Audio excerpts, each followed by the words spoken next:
अस्सलाम वालेकुम दोस्तों, मेरा नाम है मुदस्सिर और आप देख रहे हैं मुदस्सिर शहजाद यूट्यूब चैनल। दोस्तों आप सबको अपनी नई सॉफ्टवेयर इंजीनियरिंग की जो प्रैक्टिकल क्लास है उसमें खुशामदीद करता हूं। और आज की वीडियो हम बात करने वाले हैं सिस्टम सॉफ्टवेयर के बारे से कि सिस्टम सॉफ्टवेयर क्या होता है, उसकी टाइप्स के बारे में बात करेंगे, उसके सब कैटेगरीज हैं उसके बारे से हम आज बात करेंगे और उसको डिफाइन करेंगे कि वो क्या क्या काम करती हैं और किस तरह काम करते हैं। ठीक है, अब ये अगर आप सॉफ्टवेयर इंजीनियर बनना चाहते हैं तो ये चीजें आपको लाजमी तौर पर पता होनी चाहिए क्योंकि ये बहुत ज्यादा जरूरी है। और अगर आप बेसिक लेवल पे अगर आपको सिस्टम सॉफ्टवेयर के बारे में नहीं पता तो आपको ये वीडियो जरूर देखनी चाहिए। ठीक है, तो वीडियो सबसे पहले शुरू करते हैं। तो सबसे पहले मैं आपको सिस्टम सॉफ्टवेयर के बारे से बताता हूँ कि सिस्टम सॉफ्टवेयर क्या होता है। The system software controls the computer के कंप्यूटर को वो कंट्रोल करता है, वो आपके हार्डवेयर के साथ कम्युनिकेट करता है। अब मैं सबसे पहले ऑपरेटिंग सिस्टम सॉफ्टवेयर की मिसाल इस तरह देना चाहूंगा कि जो सिस्टम सॉफ्टवेयर होता है उसके बगैर एप्लीकेशन सॉफ्टवेयर जो है वो मतलब कि नहीं चल सकते। सिस्टम सॉफ्टवेयर आपके पास होगा। जैसे सिस्टम सॉफ्टवेयर क्या होता है, मिसाल के तौर पे आपका जो विंडोज होती है ऑपरेटिंग सिस्टम, उसको आप कह सकते हैं एक सिस्टम सॉफ्टवेयर। ठीक है, और या आपके पास प्रोग्राम्स होते हैं, आपके पास यूटिलिटीज और काफी ज्यादा चीजें होती हैं, छोटे छोटे ड्राइवर्स होते हैं, उनको आप सिस्टम सॉफ्टवेयर भी कहते हैं। ठीक है, जो सिस्टम्स के लिए बनाए जाते हैं, खासतौर पर सिस्टम्स को रन करने के लिए। और आपको मैं बता सकता हूँ कि ये तो सिस्टम हमारे पास, ये आपके ऊपर एक और ये जो सिस्टम सॉफ्टवेयर है इसके ऊपर और एप्लीकेशन चल सकती हैं। हालांकि दूसरी जो हमारे पास एप्लीकेशन सॉफ्टवेयर है उनके ऊपर दूसरी एप्लीकेशन जो है नहीं चल सकती। तो सिस्टम सॉफ्टवेयर हमारे पास क्या करते हैं, सिस्टम्स के ऊपर जो एप्लीकेशन सॉफ्टवेयर वगैरह उनको चलाने के लिए इस्तेमाल होते हैं। Keyboard, mouse, modem, sound card, ये सारी चीजें हार्डवेयर के साथ जब कम्युनिकेट करता है तो चलाता है। इसकी 3 सब कैटेगरीज हैं, जिनमें पहले की अगर बात की जाए वो है ऑपरेटिंग सिस्टम, और दूसरा हमारे पास आता है डिवाइस ड्राइवर्स, और तीसरा हमारे पास है यूटिलिटीज। अब इन तीनों को हम एक एक करके डिफाइन करेंगे। तो सबसे पहले हमारे पास आएगा ऑपरेटिंग सिस्टम कि what is operating system. Operating system को बेसिकली शॉर्ट फॉर्म में जो है वो ओएस कहते हैं। ओएस मतलब ऑपरेटिंग सिस्टम, इसकी शॉर्ट फॉर्म है, एब्रीविएशन है। ठीक है, ये आपके जितने भी ये ऐसा प्रोग्राम है कि आपके जितने भी प्रोग्राम होते हैं सिस्टम में उनको चलाने में आपकी हेल्प करता है। ठीक है, ये एक प्रोग्राम आपकी बाकी सारे प्रोग्रामों को चलाने में आपकी हेल्प करता है। ठीक है, ये आपको क्या क्या काम कर सकता है आपके लिए, ये आपके लिए रिसोर्स एलोकेशन करता है, शेड्यूलिंग करता है, आपकी जो टास्क वगैरह उसके बारे में हम आगे बात करेंगे वो करता है। उसके बाद हमारे पास इनपुट आउटपुट की जो कंट्रोल्स हैं वो इसके पास होते हैं। इनपुट आउटपुट की कंट्रोल्स आपको समझ आ रही होगी, मैं नेक्स्ट आगे भी बात करूंगा। उसके बाद डेटा मैनेजमेंट के हवाले से ऑपरेटिंग सिस्टम हमारा जो है काम करते हैं। अब इसकी डेफिनेशन के हवाले से हम बात करेंगे, साथ साथ मैं आपको एक्सप्लेन करता हूँ कि इसकी हालांकि डेफिनेशन क्या है और इसको किस तरह एक्सप्लेन करते हैं। ठीक है, operating system is the system software responsible for controlling the allocation and usage of hardware resource such as memory। जो आपकी मेमोरी है उसको भी कंट्रोल करता है। सेंट्रल प्रोसेसिंग यूनिट जो आपका सीपीयू है, ठीक है, उस सीपीयू टाइम, उसके बाद ठीक है डिस्क स्पेस, आपकी जो डिस्क होती है उसकी स्पेसेस को कंट्रोल करता है। एंड पेरिफेरल डिवाइसेस को काउंट करता है। इसके बारे में आपको पता होना है। The operating system is the foundation on which applications such as word processing and spreadsheet programs are built, जो माइक्रोसॉफ्ट की तरफ से आते हैं।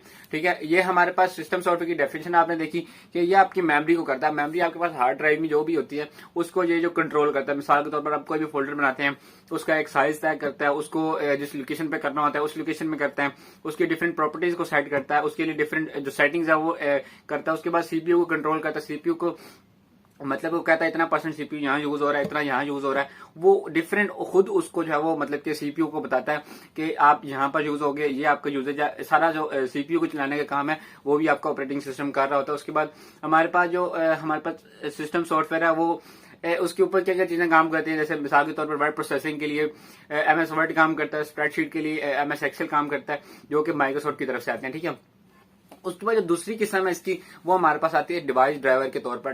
डिवाइस ड्राइवर क्या होता है?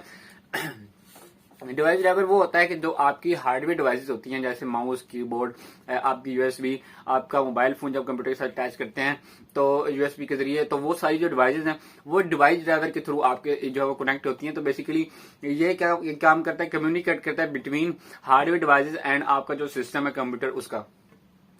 तो वी हैव मतलब कि monitor, keyboard and mouse attach to almost all pieces. सारे पीसेस में आपके पास ये चीजें होती हैं, जाहिर है। तो हमारे पास इंस्टॉल सॉफ्टवेयर, मिसाल के तौर पे ये कहना चाह रहा है कि आपके पास इसकी डेफिनेशन जो डिवाइस ड्राइवर है इसके बारे में वो कहना चाह रहा है कि आपके पास जो माउस है, कीबोर्ड है और हमारे पास मॉनिटर है वो तो हर किसी में आता है, लेकिन आपको उसके डिवाइस ड्राइवर करने की जरूरत नहीं है क्योंकि उनको कंपनी वालों को जिन्होंने ऑपरेटिंग सिस्टम लॉन्च करना है उनको पता होता है कि हमने डिवाइस ड्राइवर रखने हैं इसमें। तो इसके लिए आपको अलग डिवाइस ड्राइवर जो नहीं करने पड़ते हैं। ज़ाहिर अब थोड़ी सी तरक्की हो रही है तो आपको अपडेट जरूर करने पड़ते हैं, लेकिन जो विंडोज के साथ आते हैं अगर वही आप यूज कर रहे हैं तो उनको आपको अपडेट करने की जरूरत नहीं पड़ती। ठीक है, उसके बाद नेक्स्ट जो चीज हमारे पास आती है वो आती है हमारे पास डिवाइस ड्राइवर किसी चीज के लिए काम करता है। डिवाइस ड्राइवर करता है हमारे पास सीडी रूम के लिए ड्राइवर आपको अगर चाहिए तो वो आपको देगा। उसके बाद साउंड कार्ड का ड्राइवर चाहिए, मॉडेम जो आप इंटरनेट का इंस्टॉल करते हैं उसके लिए चाहिए। मिसाल के तौर पे जब आप कोई भी हार्ड ड्राइव लेते हैं तो आपको जो है वो एक सॉफ्टवेयर दिया जाता है, साथ एक सीडी रूम दिया जाता है। शायद अब आपको जो है वो लिंक दिया जाता हो क्योंकि अब इंटरनेट की फैसिलिटी ज्यादा हो गई है। अब आपको कहा जाता है कि इस लिंक से डाउनलोड कर लें सॉफ्टवेयर और इंस्टॉल कर लें। पहले जो हमारे पास आया करते थे, शायद अब भी कुछ आते हो, उनके साथ एक सीडी रूम आता था। जो भी हमने हार्ड ड्राइव मतलब कि हार्ड कॉपी में किस तरह कहना चाहिए, हार्ड डिवाइस, ठीक है, डिवाइस कोई भी हम परचेज करते थे सिस्टम के साथ अटैच करने के लिए तो उसके लिए हमें चाहिए होती थी। तो अब वो मतलब कि आया करती थी तो उसके लिए इंस्टॉल था सॉफ्टवेयर सीडी रूम के अंदर, वो आपने लगाना होता था सिस्टम में, तो उसका जो सॉफ्टवेयर है ड्राइवर है वो इंस्टॉल हो जाता था। ठीक है, और काफी ज्यादा ऐसे स्कैनर्स भी हैं जिनके पास आपके पास आ जाता था, स्कैनर आपको कनेक्ट करने की जरूरत पड़ती थी। लेकिन अब जो स्कैनर आ रहे हैं उनमें एक चीज जो कॉमन है वो मैं आपको बता देता हूँ, TWAIN। ये ड्राइवर अब हर किसी स्कैनर के साथ आते हैं। स्कैनर के साथ भी आपको ड्राइवर की जरूरत होती है अगर आपने उसको चलाना हो। ठीक है, तो इसका बेसिकली क्या चीज stand for technology without an interesting name, sorry, ये ट्मैन इस तरह कुछ बनता है, stand for technology without an interesting name, कोई इसका नेम नहीं है। ठीक है, ये ड्राइवर काम करते हैं। उसके बाद नेक्स्ट चीज आती है हमारे पास, वो आती है यूटिलिटी प्रोग्राम्स।